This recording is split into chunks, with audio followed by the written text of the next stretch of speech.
슬기로운 책 이야기, 슬기로운 독서 생활, 지금 시작합니다.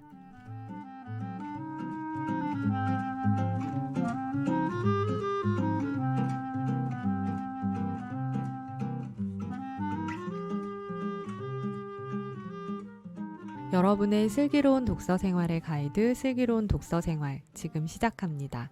안녕하세요. 번역하는 딴입니다. 2020년 9월까지 나온 책들 중에 눈에 띈 책 이야기 이어가고 있고요. 이번 시간에는 쭈님의 눈에 띈 책 살펴보려고 합니다. 어떤 책 들고 나오셨나요? 네, 제가 이번에 들고 나온 책은 우리에게 되게 익숙한 이름이 쓴 분이에요. 톰 홀랜드라는 분이 쓰신 책, 도미니언이라는 책입니다. 톰 홀랜드 하면 유명하게 아시겠지만 스파이더맨에 등장하는 우리 배우 이름이 톰 홀랜드죠. 그래서 많은 분들이 이제 요즘 부캐가 유행하니까 톰 홀랜드 부캐? 톰 홀랜드가 부캐로서 이 책을 쓰지 않았냐라고 이렇게 약간 헷갈리시는 분도 있을 수 있습니다. 네. 톰 홀랜드가 역사책을 썼단 말인가? 그래서 헷갈리는 그 사람은 있어요. 좀 못하는 게 없구나 진짜. 그래서 이렇게 생각할 수도 있습니다. 그래서 근데 그렇지도 않고요. 사실 이제 톰 홀랜드라는 분 자체가 그 책은 되게 유명한 책 중에 하나니까 루비콘이라는 책은 아마 좀 얘기 들어보셨을 거예요. 영국에 있는 역사학자라고 말하기는 역사학자라기보다는 어떻게 말할까요? 설민석 같은 사람. 맞아요. 설민석이라고 표현하면 더 정확한 표현이 될 것 같아요. 톰 홀랜드 같은 경우가 이제 제가 우스갯소리로 말해서 이렇게 부캐라 말했지만 그걸 떠나서 톰 홀랜드 자체는 이제 굉장히 유명한 영국 내에서는 영국의 설문석이라 말하기에는 사실 좀 뭐 그런 캐릭터는 겹칠지 모르겠지만은 기본적으로 굉장히 뛰어난 뭐랄까 역사를 되게 재밌는 이야기로 잘 소개하는 이야기꾼에 가깝다고 좀 설명할 수 있을 것 같습니다. 일단은 학력은 굉장히 화려합니다. 흔히 말하는 영국에서 최고의 수준의 교육을 받았죠. 옥스브리지에서 공부를 했고 제가 너무 이제 옥스브리지 쪽을 편향한 걸 수도 있고 영국을 편향한 걸 수도 있지만은 어쨌든 옥스브리지의 역사학은 영국이 자랑할 만한 어떤 되게 높은 수준의 그런 학문적인 것들 성취를 가져왔죠. 이분 같은 경우는 이제 바이런이라는 바이런 다 아시죠? 시인으로 제가 알고 있는데 시인이자 수상이도 했었나요? 제가 갑자기 기억이 좀 헷갈리는데 하여튼 영국을 대표한 지성인 중에 한 명이 바이런일 텐데 바이런에 대해서 논문을 해가지고 전공을 해서 역사학 박사를 받았습니다. 근데 실제로는 우리나라에서는 루비콘이라는 책 때문에 굉장히 좀 유명해졌죠. 루비콘 강 이야기 다 아시죠? 흔히 말 배수의 진 같은 거 얘기할 때 루비콘 강을 건넜다. 이런 식으로 해서 한 그 루비콘 사이는 던져졌다. 네, 그렇죠. 이런 식으로 해서 루비콘 많이 했는데 어쨌든 역사에 대한 것들을 굉장히 재미있게 잘 풀어내는 사람이고 실제로는 이제 영국에 있는 BBC나 이런 데에서도 또 작가 활동 같은 거를 작가 활동이 아니라 BBC 같은 걸 통해서 이제 스스로 각색을 해가지고 라디오 방송 같은 걸 하기도 했던 분이기도 합니다. 근데 제가 이 책을 저는 사실 보게 된 게 아무 생각 없이 보다가 톰 홀랜드란 말이 있길래 전 톰 홀랜드가 루비콘 톰 홀랜드가 아니라 스파이더맨에서 새로 나온 줄 알았어요. 그래서 어떻길래 회심했나? 아니면 그 사람이 이렇게까지 많은 걸 하나? 막 이렇게 했었어요. 그래서 관심을 갖게 됐어요. 무슨 연예인들이 막 신화 관련 책 쓰는 책인가? 그래서 했는데 근데 재밌어요. 이 제목 자체가 도미니언이에요. 도미니언이란 말 자체를 번역하게 되면은 다들 아시잖아요. 도미니스 이런 표현인데 여기서 말한 도미니언 같은 경우는 한 3가지 정도로 번역된다고 하는데 의미 다 비슷해요. 지배권, 주권, 이렇게 번역이 된다고 하더라고요. 근데 이 책 같은 경우는 일단 제가 책의 외형부터 설명드리면은 되게 두껍습니다. 책이 굉장히 커요. 너무 무거워요. 네, 그리고 굉장히 헤비한 책이에요. 굉장히 두꺼운 책이고 보게 되면은 일단은 전체 책 같은 경우가 안에가 총 3부 21장으로 나눠져 있거든요. 그러니까 21장인데 21장 각 장에는 3개의 이야기가 에피소드 같은 게 들어있어요. 그러니까 주제라고 말할 수 있는. 그래서 총 63개 정도의 어떤 이야기가 들어있기 때문에 사실 굉장히 방대한 책이에요. 실제로 두께만큼 내용도 방대한 책인데 이게 되게 재밌는 것 같아요. 저는 영국의 이게 어떤 특징일 수 있을 텐데 영국의 폴 존슨이나 이런 사람들 보게 되면은 굉장히 방대한 역사 이야기를 또 정말 잘 풀어내요. 그래서 이거는 그러니까 이분들이 뭐 천재여서 그런 걸 수도 있겠지만은 영국의 어떤 역사를 공부하거나 어떤 지성인 같은 경우는 이런 거에 대한 기본적인 소양이 되게 높기 때문에 가능하지 않냐는 생각도 좀 들긴 하더라고요. 그래서 톰 홀랜드 같은 경우는 나이가 이제 이 사람이 68년생이거든요. 68년생이니까 나이가 실제로는 이제 50 중반을 이제 바라보는 말씀이 거의 전성기에 이제 이르는 사람이고, 이 책 같은 경우는 그가 쓴 많은 책들 중에서 최고로 꼽히지는지 잘 모르겠지만은 기본적으로 굉장히 평가를 높게 받은 책이에요. 저는 이 책을 사야겠다는 생각을 안 하다가 사게 된 이유는 간단합니다. 맨 뒤에 추천사 때문에 샀어요, 저는. 네, 추천사가 이렇게 됐어요. 제가 되게 존경에 맞지 않는 사람. 디아메드 맥클로우가 추천사를 했어요. 이렇게, 근데 맥클로우가 그렇게 주례사 칭찬하는 사람이 아닌데, 또 맥클로우 하면 사실 이제 뭐 옥스퍼드 역사 교수이기 때문에 굉장히 까다로운 분인데, 현재 뭐 희망장이죠 뭐. 예, 거의 뭐 현존하는 거의 뭐 최고의 그걸 볼 수 있는데, 그분이 이렇게 평가를 해요, 이 책을. 이 놀라운 책은 톰 홀랜드의 진면목을 보여준 대표작이다. 과감하면서도 우아한 글솜씨로 많은 사건들을 서로 잘 연결시켜 거대한 테피스트리 같은 이야기를 만들어냈다. 질문을 끊임없이 이도해 독자의 상상력과 판단력을 계속 자극한다. 그러니까 테피스트리 같은 경우가 거대한 이제 직조물 같은 걸 말하는 거죠. 여러 가지 요소가 들어가 있는. 근데 실제로 제가 약간 감탄했던 게, 이 책 같은 경우는 다루는 지점 자체가 굉장히 위로 올라가요. 굉장히 위로 올라간다는 거는 이제 기독교가 처음 출발했던 지점들에 대한 것부터 얘기를 했는데, 그러니까 골고다 사건. 그러니까 골고다 사건에서 그 당시에 십자가라는 게 어떤 의미를 가졌는지에서부터 출발하게 되는데, 이거는 그 인터넷상에서도 충분히 앞에 부분을 많이 읽을 수 있기 때문에 앞부분을 한번 읽어보세요. 근데 저는 이 사람이 글을 정말 잘 쓰는 사람이다라는 생각이 들었어요.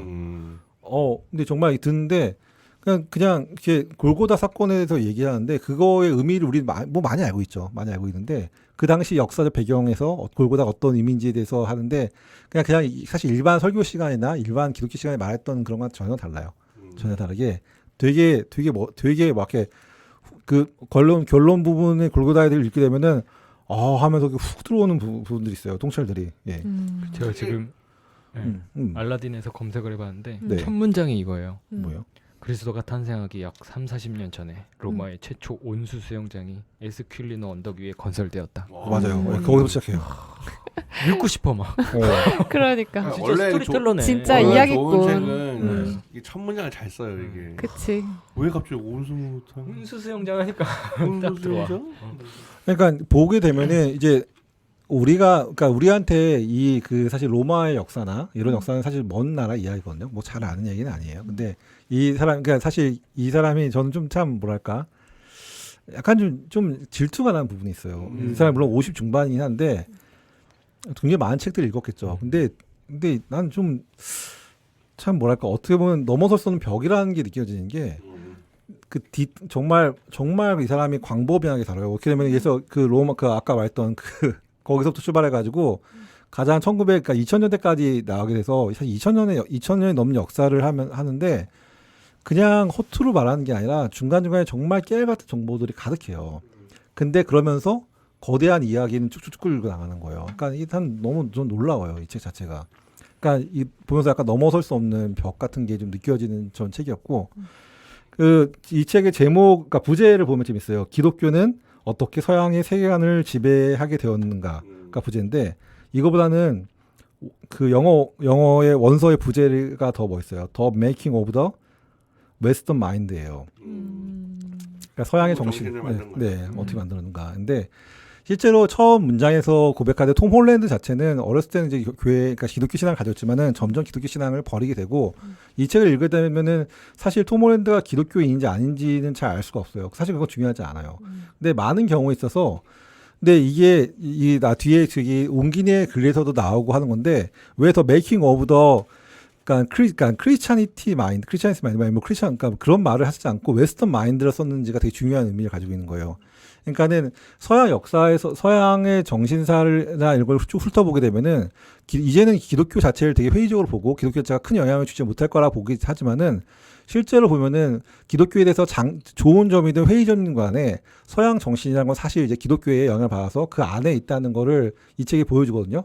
그러면 이게 많은 분들이 무슨 그런 고리타분한 그런 말같지도 않은 소리를 하고 있냐, 여기 방문할 수 있어요. 근데 이 책을 읽으면은 톰 홀랜드가 말하는 것들을 반박하기가 쉽지가 않아요. 왜냐하면 톰 홀랜드 자체가 아까 말했지만 되게 방대한 이야기를 하는데 디테일이 완전 살아있어요. 진짜 깨알같이. 그러니까 아까 말했지만 첫 문장. 처음 거기서부터 시작해요. 그러니까 로마에 대해서 디테일한 걸 모르고서는 그런 말 쓸 수 없거든요. 이 사람이 루비콘이나 이쪽을 공부하기 위해서 되게 디테일한 부분들까지 다 연구를 했고 나중에 그거를 다 하나로 모은 건데 제가 약간 절망스러운 게 그러니까 이 정도급 되게 되면은 언어의 한계나 이런 게 없나 봐요. 이 사람들은. 그러니까 이게 밑에 보면은 이거를 번역하신 분이 이종인 선생님이라고 해서 꽤 유명하죠. 예, 최인종 브리테니카 그쪽의 번역자기도 했지만 그분이 중간중간에 밑에 역주를 달아주세요. 이게 역주, 그러니까 옹기니의 줄을 달아가지고 하나씩 설명을 해주시는데 그 내용들 자체가 사실 제가 봤을 때 이건 이종인 선생님 아니면은 번역하기 좀 힘들었을 거예요. 되게 방대한 백과사전적인 지식을 가지고 있기 때문에 부분도 가능한 부분도 있었고 뒤에 각주 부분을 보게 되면은 그냥 각주 부분은 약간 기가 막혀요. 그러니까 제가 약간 절망스러운 것 중 하나가 이분 역사학자거든요. 역사학자인데 읽는 자료 인용하는 수준이나 이런 것들 자체가 그냥 그러니까 되게 자연스러운가 봐요. 이 사람들은 우리가 말하는 기독교 고전, 기도 조전이나 이런 고전들이 읽는 게 너무 자연스러운가 봐요. 그리고 되게 정말 자연스럽게 인용을 해요. 그래서 저는 약간 이렇게 절망스럽기도 하고 이게 그냥 특징인가 이런 생각도 들기도 했었어요. 개인적으로. 그러니까는 여기 나오는데 내가 너무 웃겼던 게 존 오웬도 나와. 존 오웬도. 그러니까는 뭐 그러니까 약간 좀 저는 이런 거 보면서 좀 띵한 거예요. 보면서 좀. 뭐 세속 역사가라고 해도 어쨌든 기독교가 이렇게 이런 과정을 하면은 다 나오는 거 아닌가요? 아닌가? 그러니까 그게 맞는 얘기죠. 그게 맞는 얘기인데, 그러니까 좀 이걸 어떻게 말해야 될까? 그냥 이렇게. 어쨌든 이거 읽어야 될 걸 다 읽는다. 그러니까는 이건 제 생각인데 이 사람 자체가 뛰어난 것도 있지만은 그냥 그 문화 자체가 그런 문화였기 때문에 가능한 그러면 문화일 것 같아요. 네. 근처에 대형 박물관이 있어서 맞아. 맞아요. 우리 집 앞에 대형 박물관 있었으면 뭐 저도 맞아. 저도 로아니암스 뭐 드리는 뭐 청산들 참여했으면 우리가 이 꼴이겠습니까? 이 꼴이라뇨. 그러니까 아마 제 생각에는 이거는 그냥 흔히 말하는 그 철을 날카롭게 한다라는 말 있잖아요. 그런 말듯이 그 이 사람 주위에 있는 사람들이 말 그대로 이렇게 옥스퍼드나 캠브리지나 이렇게 탑 레벨의 사람들이 있기 때문에 심지어 이 책을 초고로 읽어서 고맙다고 말하는 사람 중에서 톰 라이트도 나와요. 그러니까 이제 다 협업이 되는 거예요. 그러니까 이 뒷부분에 그 각주들의 참고 목록들을 보시면은 되게 전문적인 성서학자 이름도 많이 나와요. 뭐 존 바튼부터 해가지고 막 다 나오는데, 그러니까 이 사람들한테는 이제 그런 것들을 읽는 게 되게 자연스러웠던 거죠. 예. 저는 좀 약간 좀 놀랐어요. 그래서 저는 항상 그런 거 읽을 때마다 약간 뭐랄까 이게 넘어설 수 없는 벽인가 뭐 이런 생각 들 때도 있고. 예. 아직은 넘어설 수 없죠. 네. 네, 뭐 그치. 네. 우리도 한 2000년. 그렇죠. 7대를 넘어가. 칠때. 네. 아니 뭐 외국 사람들이 뭐 고글에서 쓴다고 생각해 보세요. 우리보다 잘 읽으면 이상한 놈들이지. 네, 그렇고 하고 어쨌든 방송을 들으신 많은 분들은 어쨌든 이제 기독교인들이 많으실 텐데 이 책은 기독교인들이 읽으시면 되게 좋은 책인 게 네. 얼마인가요? 아니 가격이 좀 비싸요. 얼마 갑자기. 근데 저 이 책을 제가 한 3분의 1 정도 읽었는데 진짜 재밌어요. 정말 기가 막혀요. 근데 진짜 이거 나중에 한번 읽어보시기 권합니다. 역사책 재밌는 거 보면 진짜 재밌죠. 진짜 네. 재밌죠. 그럼요. 기가 막히고 중간중간에 그 깨알 같은 정보 같은 게 진짜 기가 막혀요 진짜. 그러니까 사실 이제 톰 홀랜드의 견해에 대해서 사람들이 어떻게 반응할지 잘 모르겠어요. 잘 모르겠지만은, 그러니까 사실 기독교와 상관없이 없었을 거라 생각하는 많은 요소들이 사실은 다 그렇죠. 성경에서 출발했다. 이것들을 보여줘요. 그러니까는 보면 이제 많은 경우는 기독교가 가지고 있는 긍정적인 면만 다루고 기독교가 주었던 회의적인 면을 다루지 않고 좋은 면만 드러내게 되는데 그렇게 하는 방식은 공정하지 않다고 톰 홀랜드를 보면서 밝은 면과 어두운 면을 동시에 다 말을 해요. 근데 그리고 마지막에 그래서 기독교가 서양 정치의 절대 근원이다 이렇게 말을 하게 되죠.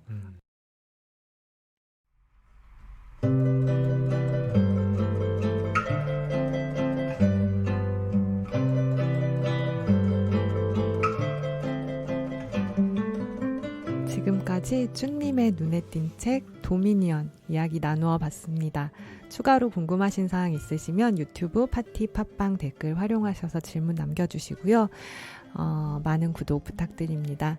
슬기로운 독서 생활은 언제나 청취자 여러분의 슬기로운 독서를 응원합니다. 각자 고유한 독서길 찾아가시는데 저희와 함께 나누는 이야기가 작은 길잡이가 되드릴 수 있었으면 좋겠습니다. 다음 방송에서 만나요. 감사합니다. 감사합니다.